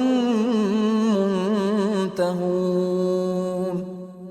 শয়তান তো চায় মদ ও জুয়ার মাধ্যমে তোমাদের পরস্পরের মাঝে শত্রুতা ও বিদ্বেষ সঞ্চারিত করে দিতে এবং আল্লাহর স্মরণ ও নামাজ থেকে তোমাদেরকে বিরত রাখতে। অতএব তোমরা এখনো কি নিবৃত হবে না? وأطيعوا الله وأطيعوا الرسول واحذروا فإن توليتم فاعلموا أنما على رسولنا البلاغ المبين। তোমরা আল্লাহর অনুগত হও, রসুলের অনুগত হও এবং আত্মরক্ষা করো। কিন্তু যদি তোমরা বিমুখ হও তবে জেনে রাখো আমার রসুলের দায়িত্ব প্রকাশ্য প্রচার বই নয়। ليس على الذين آمنوا وعملوا الصالحات جناح فيما طعموا إذا ما اتقوا وآمنوا وعملوا الصالحات ثم اتقوا وأحسنوا والله يحب المحسنين। যারা বিশ্বাস স্থাপন করেছে এবং সৎকর্ম করেছে তারা পূর্বে যা ভক্ষণ করেছে সেজন্য তাদের কোনো গুনাহ নেই।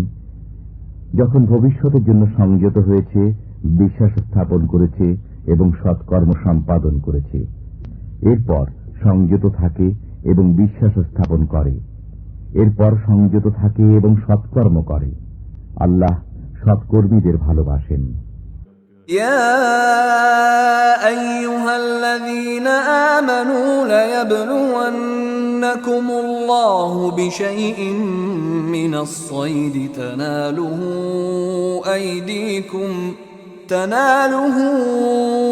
أيديكم ورماحكم ليعلم الله من يخافه بالغيب فمن اعتدى بعد ذلك فله عذاب أليم। হে মুমিনগণ, আল্লাহ তোমাদেরকে এমন কিছু শিকারের মাধ্যমে পরীক্ষা করবেন যে শিকার পর্যন্ত তোমাদের হাত ও বর্ষা সহজে পৌঁছতে পারবে, যাতে আল্লাহ বুঝতে পারেন যে কে তাকে অদৃশ্যভাবে ভয় করে। অতএব যে ব্যক্তি এরপর সীমা অতিক্রম করবে তার জন্য যন্ত্রণাদায়ক শাস্তি রয়েছে। يا أيها الذين آمنوا لا تقتلوا الصيد وأنتم حرم ومن قتله منكم متعمدا فجزاء مثل ما قتل من النعم يحكم به ذوى عدل منكم هديا بالغ الكعبة أو كفارة طعام مساكين أو عدل ذلك صياما ليذوق وبال أمره عفى الله عما سلف ومن عاد فينتقم الله منه والله عزيز ذو انتقام। মুমিনগণ, তোমরা ইহরাম অবস্থায় শিকার বধ করো না। তোমাদের মধ্যে যে জেনে শুনে শিকার বধ করবে তার উপর বিনিময় ওয়াজিব হবে, যা সমান হবে ওই জন্তুর যাকে সে বধ করেছে। দুজন নির্ভরযোগ্য ব্যক্তি এর ফয়সালা করবে। বিনিময়ের জন্তুটি উৎসর্গ হিসাবে কাবায় পৌঁছতে হবে, অথবা তার উপর কাফফারা ওয়াজিব, কয়েকজন দরিদ্রকে খাওয়ানো, অথবা তার সমপরিমাণ রোজা রাখবে, যাতে সে স্বীয়কৃত কর্মের প্রতিফল আস্বাদন করে। যা হয়ে গেছে তা আল্লাহ মাফ করেছেন। যে পুনরায় এ কাণ্ড করবে আল্লাহ তার কাছ থেকে প্রতিশোধ নেবেন। আল্লাহ পরাক্রান্ত, প্রতিশোধ গ্রহণে সক্ষম।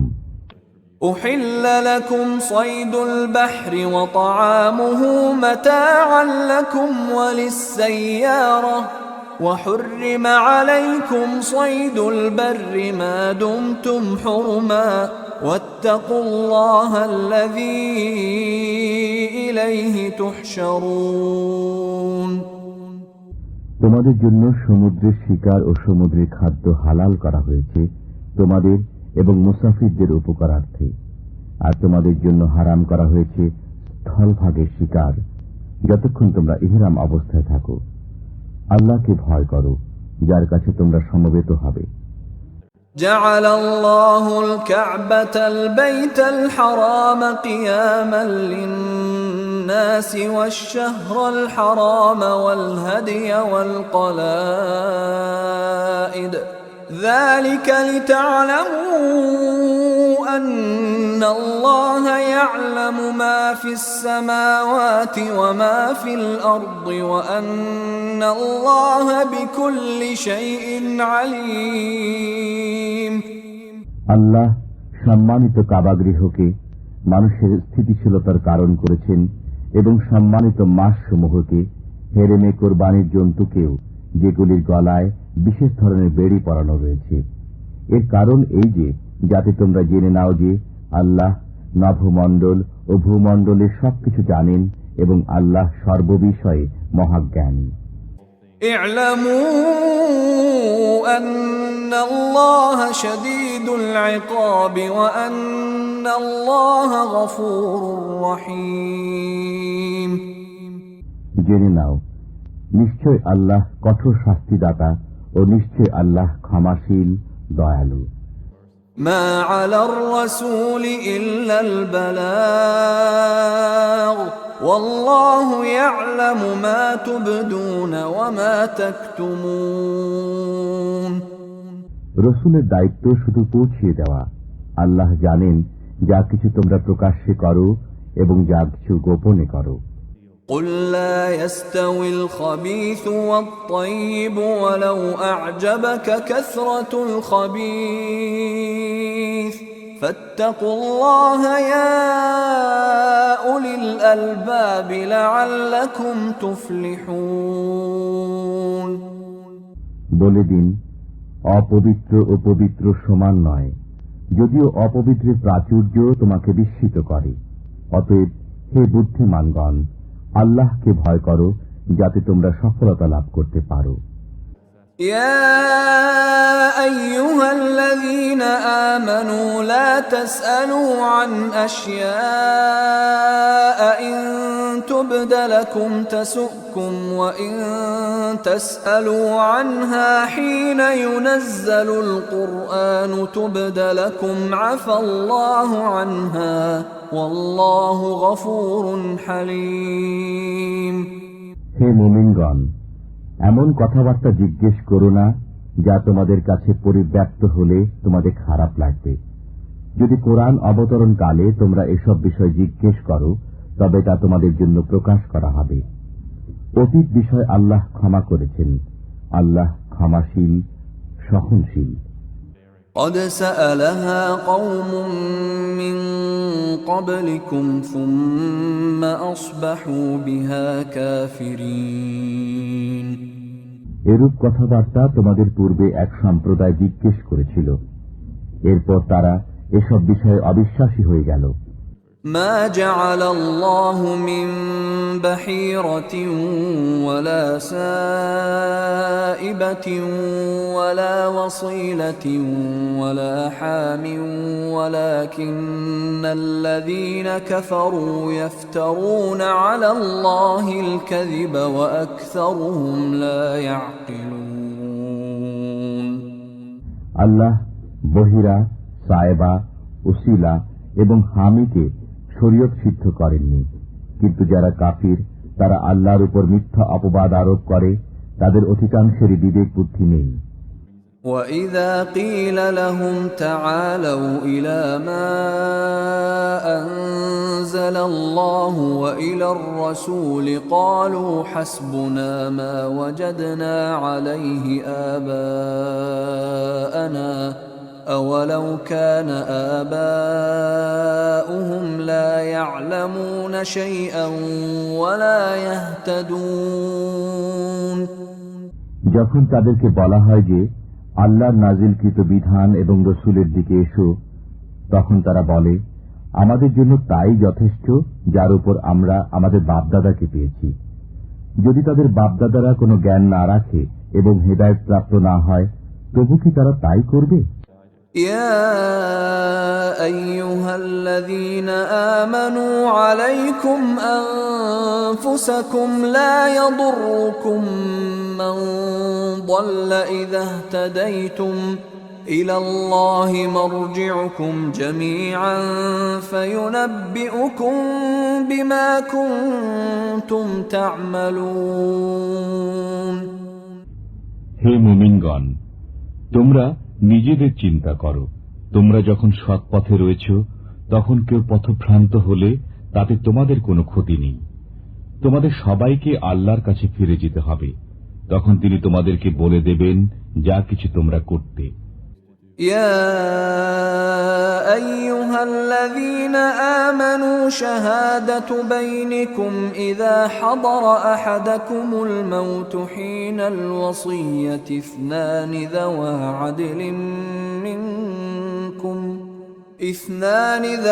عدل منكم أو آخران من غيركم إن أنتم ضربتم في الأرض فأصابتكم مصيبة الموت تحبسونهما من بعد الصلاة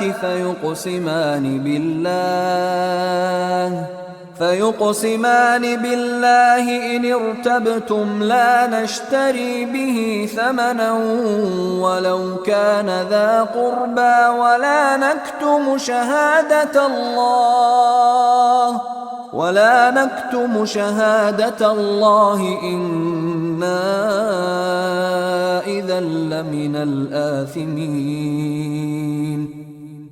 হে মুমিনগণ, তোমাদের মধ্যে যখন কারো মৃত্যু উপস্থিত হয় তখন ওসিয়ত করার সময় তোমাদের মধ্য থেকে ধর্মপরায়ণ দুজনকে সাক্ষী রেখো। তোমরা সফরে থাকলে এবং সে অবস্থায় তোমাদের মৃত্যু উপস্থিত হলে তোমরা তোমাদের ছাড়াও দু ব্যক্তিকে সাক্ষী রেখো। যদি তোমাদের সন্দেহ হয় তবে উভয়কে নামাজের পর থাকতে বলবে। অতঃপর উভয়ে আল্লাহর নামে কসম খাবে যে আমরা এ কসমের বিনিময়ে কোনো উপকার গ্রহণ করতে চাই না, যদিও কোনো আত্মীয় হয়, এবং আল্লাহর সাক্ষ্য আমরা গোপন করব না। এমত অবস্থায় কঠোর গুনাহগার হব। فإن عثر على أنهما استحقا إثما فآخران يقومان مقامهما من الذين استحق عليهم الأوليان فيقسمان بالله لشهادتنا أحق من شهادتهما وما اعتدينا إنا إذا لمن الظالمين। অতঃপর যদি জানা যায় যে উভয় ওসি কোন গুনাহে জড়িত রয়েছে, তবে যাদের বিরুদ্ধে গুনাহ হয়েছিল তাদের মধ্য থেকে মৃত ব্যক্তির নিকটতম দু ব্যক্তি তাদের স্থলাভিষিক্ত হবে। অতঃপর আল্লাহর নামে কসম খাবে যে অবশ্যই আমাদের সাক্ষ্য তাদের সাক্ষ্যের চাইতে অধিক সত্য এবং আমরা সীমা অতিক্রম করিনি। এমত অবস্থায় আমরা অবশ্যই অত্যাচারী হব। ذلك أدنى أن يأتوا بالشهادة على وجهها أو يخافوا أن ترد أيمان بعد أيمانهم واتقوا الله واسمعوا والله لا يهدي القوم الفاسقين। এটি এ বিষয়ে নিকটতম উপায় যে তারা ঘটনাকে সঠিকভাবে প্রকাশ করবে অথবা আশঙ্কা করবে যে তাদের কাছ থেকে কসম নেওয়ার পর আবার কসম চাওয়া হবে। আল্লাহকে ভয় করো এবং শোনো, আল্লাহ দুরাচারীদেরকে পথ প্রদর্শন করবেন না। يوم يجمع الله الرسل فيقول ماذا أجبتم قالوا لا علم لنا إنك أنت علام الغيوب। যেদিন আল্লাহ সব পয়গম্বরকে একত্র করবেন অতঃপর বলবেন, তোমরা কি উত্তর পেয়েছিলে? তারা বলবেন, আমরা অবগত নই, আপনি অদৃশ্য বিষয়ে মহাজ্ঞানী। إذ قال الله يا عيسى ابن مريم اذكر نعمتي عليك وعلى والدتك إذ أيدتك بروح القدس تكلم الناس في المهد وكهلا وإذ علمتك الكتاب والحكمة والتوراة والإنجيل وإذ تخلق من الطين كهيئة الطير بإذني فتنفخ فيها فتكون طيرا بإذني وتبرئ الأكمه والأبرص بإذني وإذ تخرج الموتى بإذني وإذ كففت بني إسرائيل عنك إذ جئتهم بالبينات فقال الذين كفروا منهم إن هذا إلا سحر مبين। যখন আল্লাহ বলবেন, হে ঈসা ইবনে মরিয়ম, তোমার প্রতি ও তোমার মাতার প্রতি আমার অনুগ্রহ স্মরণ করো, যখন আমি তোমাকে পবিত্র আত্মার দ্বারা সাহায্য করেছি।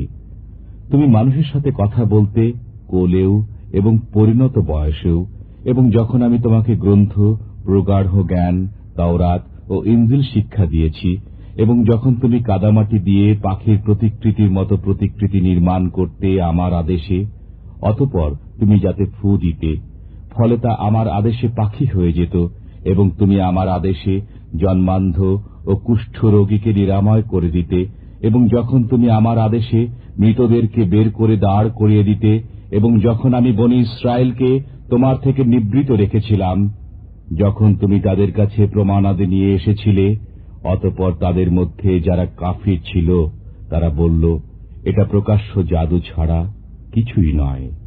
وَإِذْ أَوْحَيْتُ إِلَى الْحَوَارِيِّينَ أَنْ آمِنُوا بِي وَبِرَسُولِي قَالُوا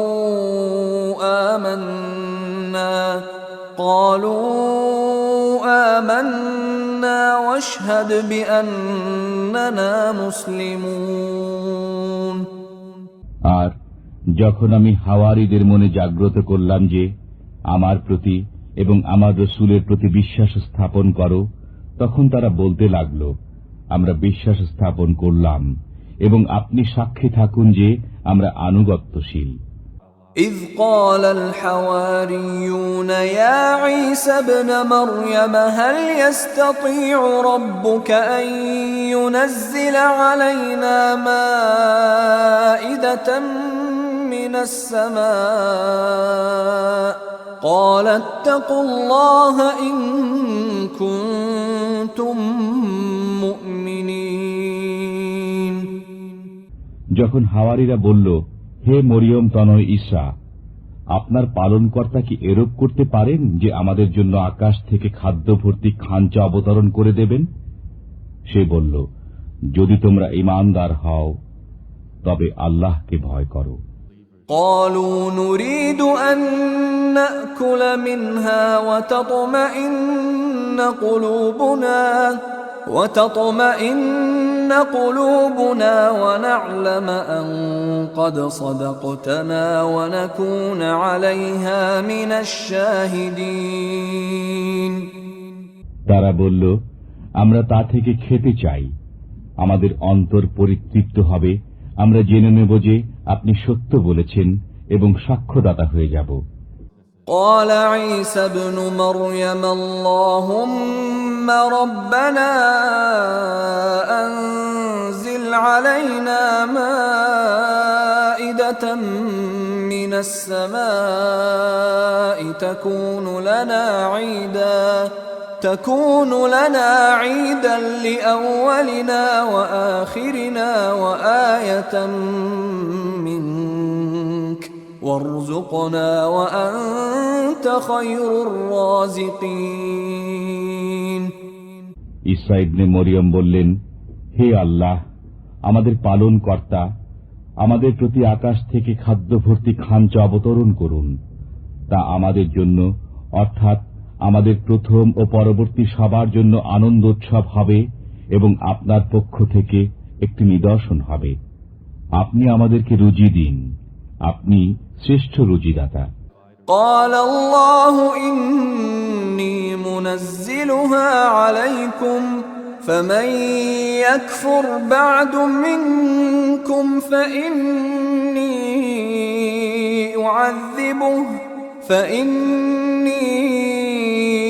أعذبه عذابا لا أعذبه أحدا من العالمين। আল্লাহ বললেন, নিশ্চয় আমি সে খাঞ্চা তোমাদের প্রতি অবতরণ করব, অতঃপর যে ব্যক্তি এর পরে অকৃতজ্ঞ হবে আমি তাকে এমন শাস্তি দেব যে শাস্তি বিশ্বজগতের অপর কাউকে দেব না। وَإِذْ قَالَ اللَّهُ يَا عِيسَى ابْنَ مَرْيَمَ أَأَنْتَ قُلْتَ لِلنَّاسِ اتَّخِذُونِي وَأُمِّيَ إِلَٰهَيْنِ مِن دُونِ اللَّهِ قَالَ سُبْحَانَكَ مَا يَكُونُ لِي أَنْ أَقُولَ مَا لَيْسَ لِي بِحَقٍّ إِن كُنتُ كنت قلته فقد علمته تعلم ما في نفسي ولا أعلم ما في نفسك إنك أنت علام الغيوب। যখন আল্লাহ বললেন, হে ঈসা ইবনে মরিয়ম, তুমি কি লোকদেরকে বলে দিয়েছিলে যে আল্লাহকে ছেড়ে আমাকে ও আমার মাতাকে উপাস্য সাব্যস্ত করো? ঈসা বললেন, আপনি পবিত্র। আমার জন্য শোভা পায় না যে আমি এমন কথা বলি যা বলার কোনো অধিকার আমার নেই। যদি আমি বলে থাকি তবে আপনি অবশ্যই তা পরিজ্ঞাত। আপনি তো আমার মনের কথাও জানেন এবং আমি জানি না যা আপনার মনে আছে। নিশ্চয় আপনি অদৃশ্য বিষয়ে জ্ঞাত। ما قلت لهم إلا ما أمرتني به أن اعبدوا الله ربي وربكم وكنت عليهم شهيدا ما دمت فيهم فلما توفيتني كنت أنت الرقيب عليهم وأنت على كل شيء شهيد। আমি তো তাদেরকে কিছুই বলিনি, শুধু সে কথাই বলেছি যা আপনি বলতে আদেশ করেছিলেন যে তোমরা আল্লাহর দাসত্ব অবলম্বন করো, যিনি আমার ও তোমাদের পালনকর্তা। আমি তাদের সম্পর্কে অবগত ছিলাম যতদিন তাদের মধ্যে ছিলাম। অতঃপর যখন আপনি আমাকে লোকান্তরিত করলেন তখন থেকে আপনি তাদের সম্পর্কে অবগত রয়েছেন। আপনি সর্ববিষয়ে পূর্ণ পরিজ্ঞাত। إن تعذبهم فإنهم عبادك وإن تغفر لهم فإنك أنت العزيز الحكيم। যদি আপনি তাদেরকে শাস্তি দেন তবে তারা আপনার দাস, এবং যদি আপনি তাদেরকে ক্ষমা করেন তবে আপনি পরাক্রান্ত মহাবিজ্ঞ। قال الله هذا يوم ينفع الصادقين صدقهم لهم جنات تجري من تحتها الأنهار خالدين فيها أبدا رضي الله عنهم ورضوا عنه ذلك الفوز العظيم। আল্লাহ বলবেন, আজকের দিনে সত্যবাদীদের সত্যবাদীরা তাদের উপকারে আসবে। তাদের জন্য উদ্যান রয়েছে যার তলদেশে নির্ঝরিণী প্রবাহিত হবে, তারা তাতেই চিরকাল থাকবে। আল্লাহ তাদের প্রতি সন্তুষ্ট এবং তারাও আল্লাহর প্রতি সন্তুষ্ট। এটি মহান সফলতা। লিল্লাহি মুলকুস সামাওয়াতি ওয়াল আরদি ওয়া মা ফীহিন ওয়া হুয়া আলা কুল্লি শাইইন কাদির। নভমণ্ডল, ভূমণ্ডল এবং এতদূর ভয়ে অবস্থিত সবকিছুর আধিপত্য আল্লাহরই। তিনি সবকিছুর উপর ক্ষমতাবান।